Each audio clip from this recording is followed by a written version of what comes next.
Is delicious dum aloo recipe. So now here I've taken 20 baby potatoes and I've washed them really well. And now I'm going to use a peeler and peel the potatoes really well.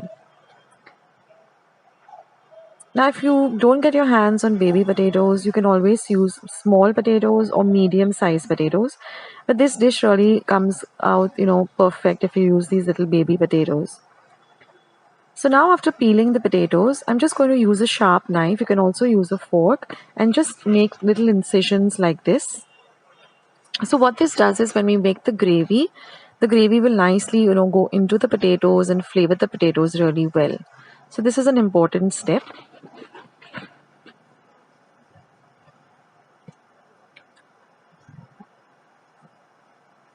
Now once that is done, I'm going to heat about 5 tablespoons of oil.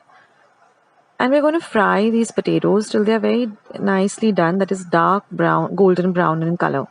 So keep an eye on them and just keep turning them in between till they get nicely fried. So I put a timer and this took me exactly 7 minutes to get them to this point. After that, just take them out in a separate bowl. Now I'm going to take out most of the oil from the pan and I'm just going to use a tablespoon of the oil. And now here I have 1 large onion chopped, about 10 cashew nuts, 1 inch of ginger, 6 cloves of garlic, and about 4 dried red chilies. So I'm going to add all of this to this oil.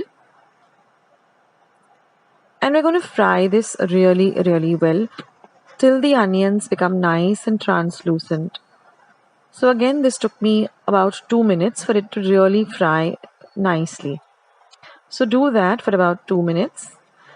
And after that, once the onions soften, we're going to add 2 medium-sized tomatoes that we've chopped fine. And I'm going to fry this till the tomatoes also become nice and soft. So that took me another 2 minutes. Now we're going to turn off the heat and we're going to let this mixture completely cool down to room temperature. And then we're going to grind this without adding any water to a very, very fine paste like this. Now I'm going to add a little bit, about a tablespoon of the same oil that we used in the beginning for frying the potatoes. So a tablespoon or so. And now I'm going to add, now here we have 2 bay leaves, 1 big elaichi, 2 small elaichis, 1 inch of cinnamon, 1 teaspoon of cumin or jeera, and about 10 peppercorns. So we're going to add all of these whole masalas or whole spices to the 1 tablespoon of oil. And we're going to fry this till it nicely flavors up the oil. So keep it on a very low flame. And just for about half a minute, we're going to fry them so that they nicely flavor the oil.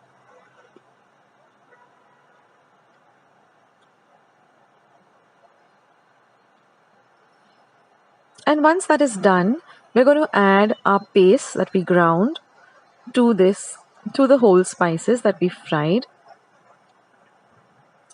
And we're going to mix this in really, really well.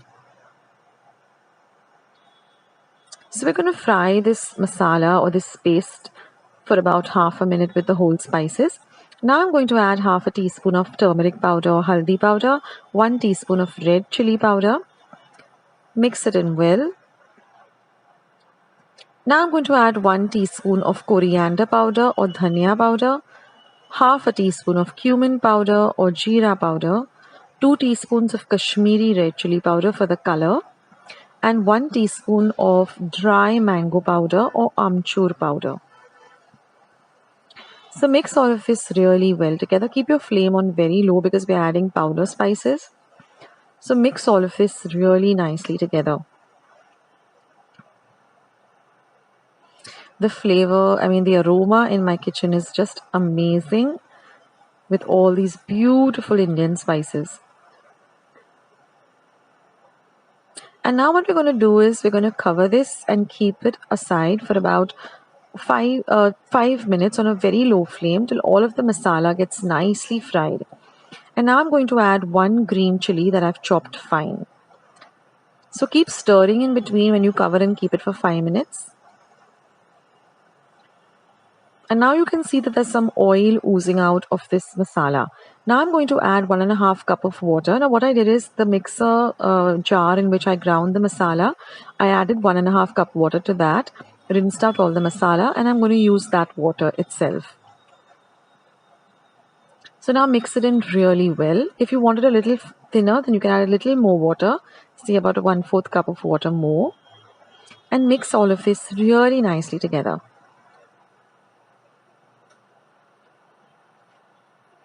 And now I'm going to add some salt to taste.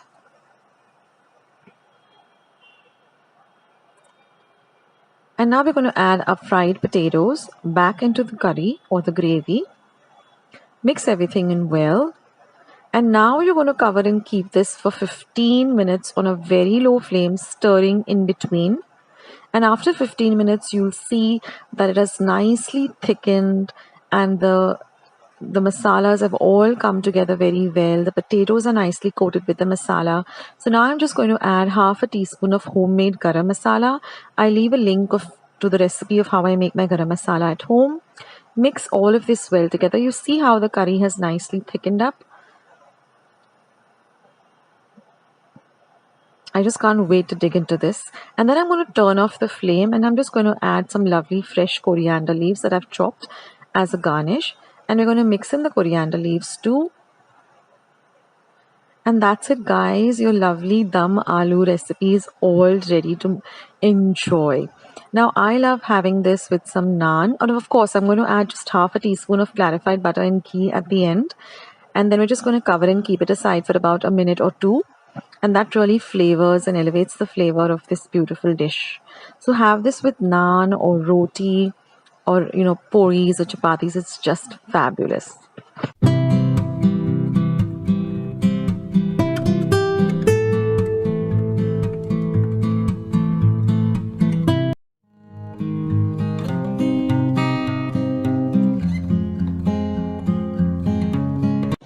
So friends, let's take today's lovely recipe of bhaturas. So now here I've taken 1/4 cup of suji, rava or semolina. Now I like to use the fine semolina, but if you have the medium or the thick one, then you can just grind it to a fine consistency. Next I'm going to add 1/2 teaspoon of salt and 1/2 teaspoon of sugar, that is regular sugar. Next I'm going to be adding 1/4 of a cup of dahi or yogurt or curd. And now using the spoon, I'm just going to mix everything really well together. So see that the dahi and the salt, the sugar and the semolina really mix well together. Take your time with it. And now after mixing this, we're just going to leave this aside for about 2 or 3 minutes.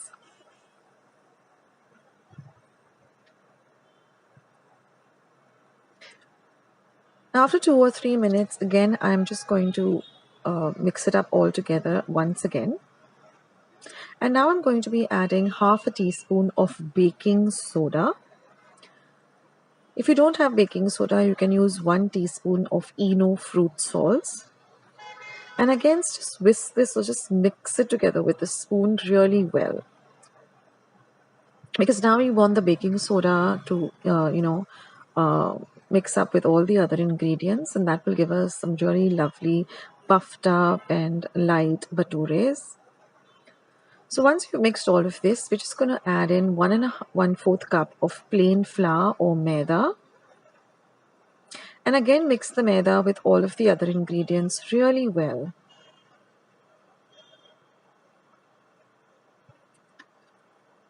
And I'm just going to add a little water at a time, and we're going to make a nice soft dough. Something very similar to how you would make for, puris or puris. So just add a little water at a time. I think I used about 5 or 6 tablespoons. That's it.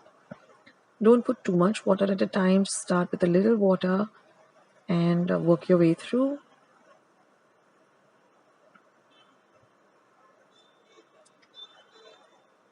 So these bhatures go really well with some chana masala or chole. So I'll leave my recipe of how I make my chana masala in the description box below. It's a super simple recipe. And just squeeze some lemon on the chole and some lovely onion at the side and these bhaturas, and it's an entire meal and it tastes really, really amazing. So now my dough is ready, as you can see. So just knead it really well. Take your time with it. Take about 5 minutes, but knead the dough really, really well. We want a nice, soft and flexible dough. And now I'm just going to add a few drops of oil and again knead it.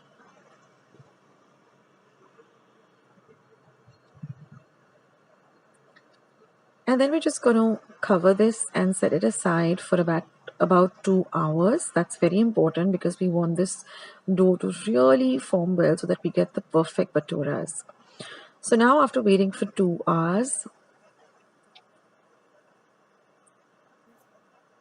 our dough is all ready to work with. So now I'm just going to make some even sized balls with the dough. Now roll the balls between the palm of your hands and get a very smooth ball. That is, it should not have any creases or lines on it. So take your time and just roll it really, really well. Now I've also heated up some oil, about 1.5 cup of oil for deep frying these bhaturas. Now we're just going to roll this out to a flat roti size or a small fulka, and we need to have at least half an inch of thickness. We don't want it to be very thin but a little thick, so half an inch of thickness. And roll the edges rather than rolling it in the middle. And now all you have to do is just very gently put it down into the hot oil. See that your oil is really hot, but keep your flame between low and medium.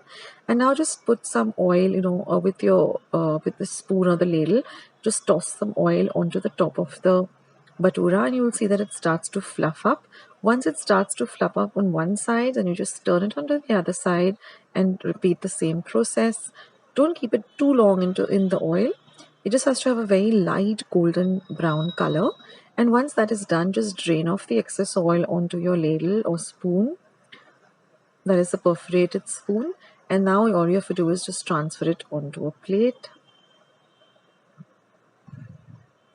And one tip, of course, here is that you have to serve this, right away or within at least 5 or 10 minutes with the lovely chole.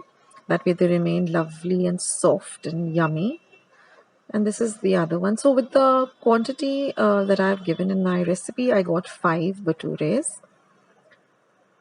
So if you want more, then you can just double the quantity of all the ingredients. So I'll show you what thickness we're looking for. So like this, it should be about half an inch of thickness. And be very careful with the hot oil. So lower it very carefully into the oil. And just press a little on the top, and then you'll see that it starts to immediately puff up like this. So guys, do give this recipe a try and let me know how your bhaturas turned out, and serve this with some lovely chana masala or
with today's easy bread pudding recipe.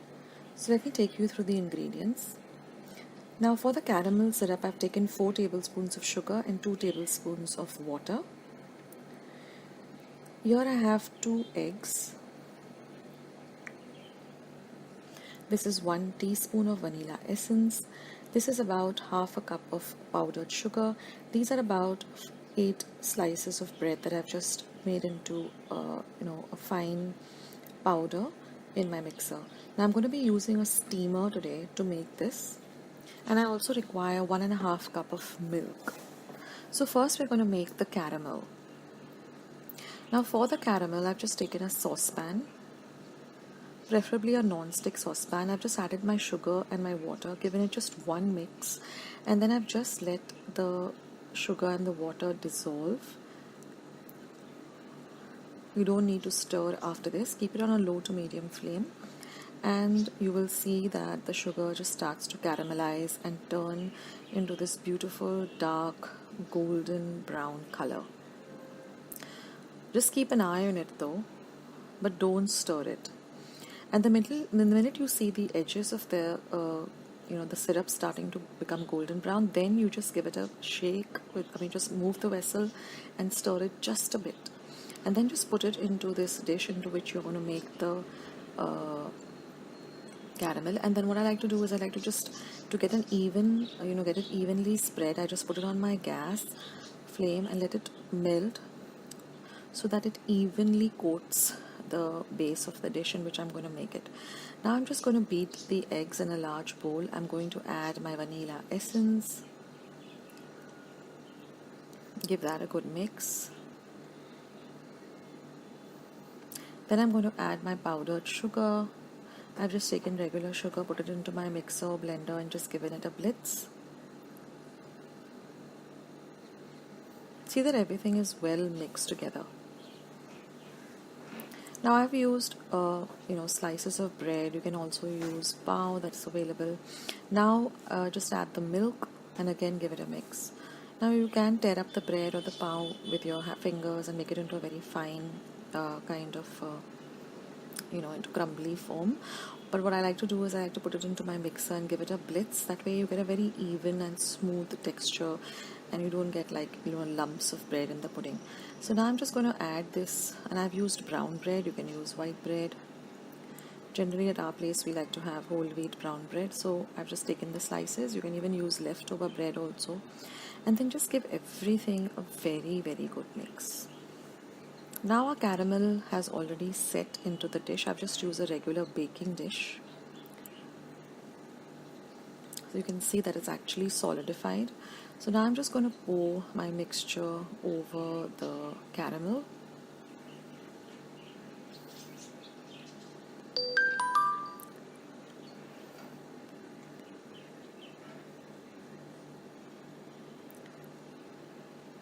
And now I've already kept my steamer for boiling. I've just put the dish into the steamer and I've covered it with a lid. I've closed up my steamer and I'm going to cook this on a high flame for 15 minutes. I've actually kept my timer on and I'm going to cook it for 15 minutes. And then I'm going to let the steamer completely cool down. So I can, it's becomes cool enough that I can handle, I can touch the steamer. And then I'm just going to check on the bread pudding. I'm just going to take a knife, insert it, and when it comes out clean, I know my pudding is done. Now I have to transfer this to my refrigerator and let it completely cool down for about 2 to 3 hours. So I'm again going to cover it and put it into my refrigerator for 2 to 3 hours before I demold it. And now we're ready to demold it. So I've just taken a knife and just run it through the edges.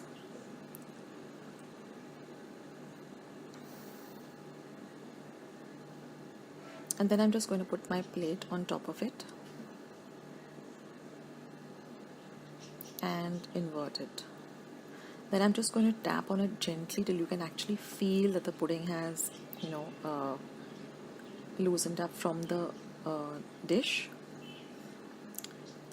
and you can just demold it. And you can see the pan has also come out quite clean, and I've just transferred it to a clean plate, and I just poured whatever little caramel was there in the side of the other plate onto the top of this. And I can, you can cut it up immediately, or you can even, chill it further and then cut it up, and then you get this beautiful slices of bread pudding.